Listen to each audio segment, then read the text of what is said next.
So, organisms are formed of cells. Do you believe that all cells of our body are alike? They are similar in appearance? Actually, no. These are the different types of cells present in the body of any given organism, maybe say human beings. Fibroblasts are there, epithelial cells, erythrocytes, fat cells, macrophages. You can see the long nerve cells are there, and this is actually a sperm which is meant for reproduction, and muscles are there. All these are the different types of cells formed in human body. Similarly, there are uh, different types of cells in the case of plants also. You see, I told you different types of cells are there in the body. But we should understand one thing. All the different types of cells are formed from a common original cell which is called stem cell. Actually, all the different types of cells are formed from the stem cells by means of differentiation, cell division followed by differentiation. Have you seen this cell? This is actually a single cell. This is the egg of an ostrich, the largest cell which we know so far. A single cell. You see, this is the ultrastructure of the cell. A typical eukaryotic cell. This is an animal cell actually.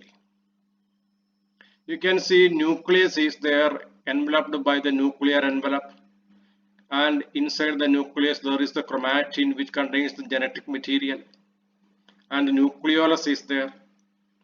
Surrounding the nucleus we have the other organelles in the cytoplasm. The nucleus is communicating with the outside by means of the nuclear openings, nuclear pores.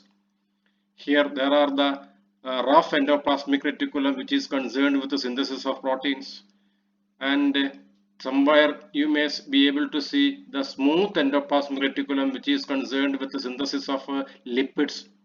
So endoplasmic reticulum is the factory of the cell where lipids or proteins are made.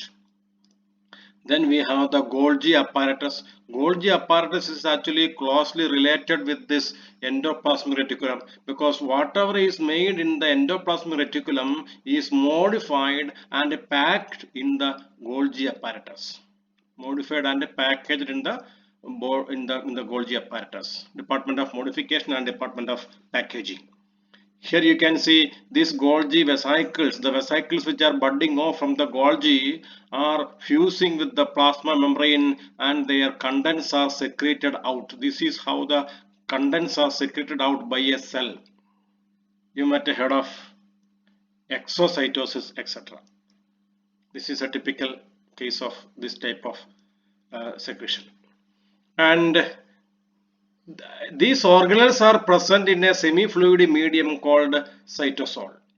In the cytosol also we can see the lysosome. Lysosomes contain powerful digestive enzymes which is capable of digesting any biological molecule.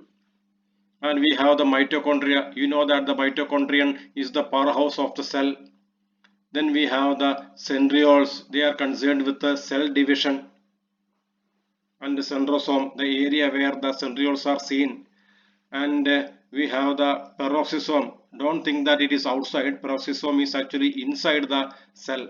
I mean within the boundary of the plasma membrane. What you see outside here is the plasma membrane.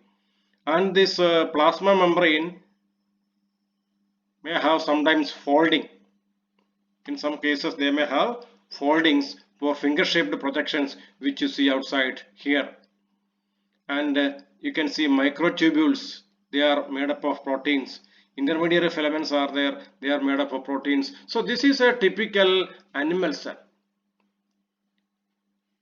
All these components are ultimately formed of atoms and molecules. We can compare prokaryotic and eukaryotic cells.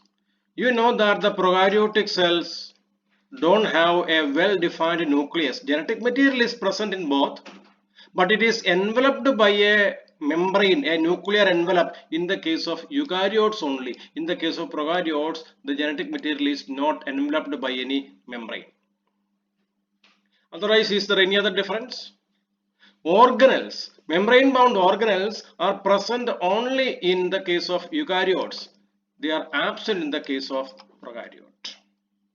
These are the major differences. You can see here some other differences as well.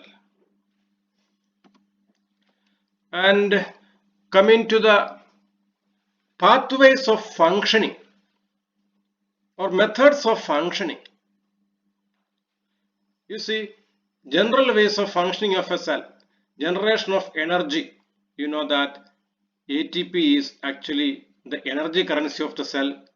It is produced in a organelle called mitochondria. So it is also present in almost every living cell in an organism.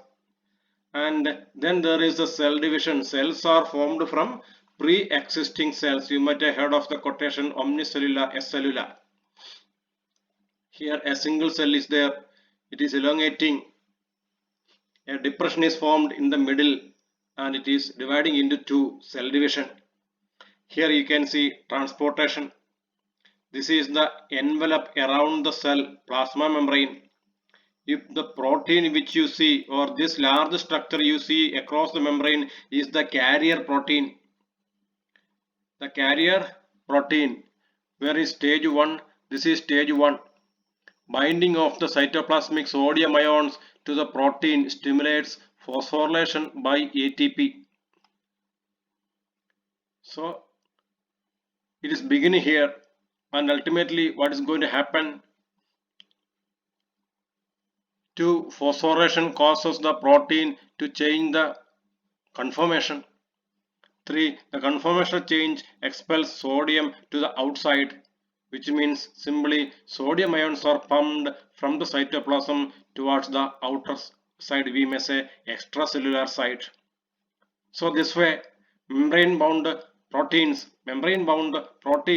have a major role to play in the case of transportation of materials either out of the cell or into the cell. So transportation within the cell, transportation between the cells is a functioning of the cell. Generation of energy is a function of the cell. Cell division is another function. Here, chemical foundations of life. Basically, every living organism is made up of atoms we found earlier. And what you see here in this slide is the periodic table. You are familiar with it. Why different boxes are given different colors? Look here. This orange, is this orange color?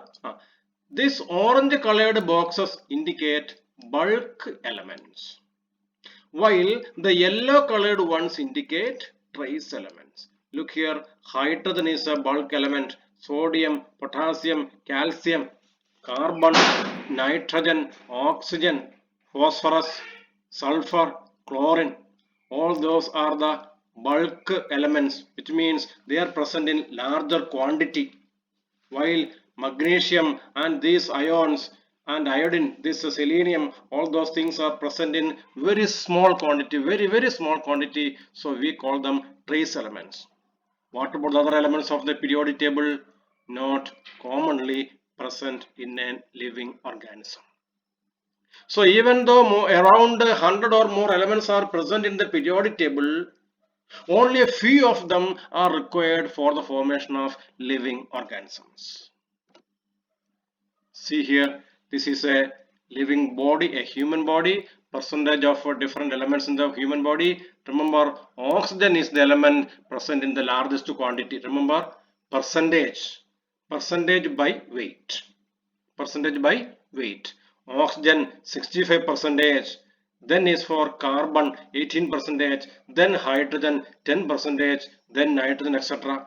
While others are making up they are present in very smaller quantities in the human body.